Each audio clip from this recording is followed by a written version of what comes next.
ආයුබෝවන් ආදරණීය නංගී මල්ලී ඔයාලට සුබම සුබ ලෝක ලබා දිනයක් වේවා කියලා මුලින්ම ප්‍රාර්ථනා කරනවා.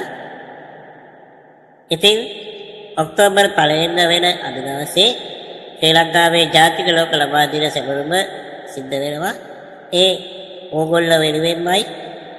ඉතින් අද දවසේ ඔයාලට විනෝදයෙන් සතුටින් ආරක්ෂාකාරීව කාලය ගත කරන්න හැකියාව වාසනාව ලැබෙන දවසක් වේවා කියලා මම ප්‍රාර්ථනා කරනවා.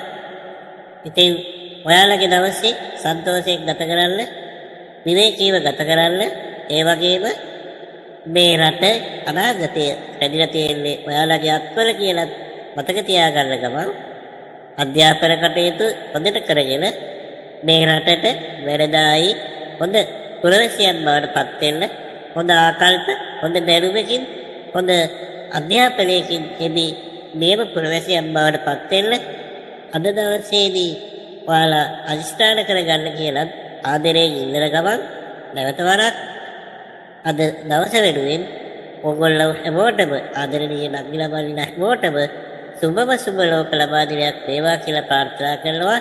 මම ඔයාලගේ ආදරණීය අෂාන් අයියා.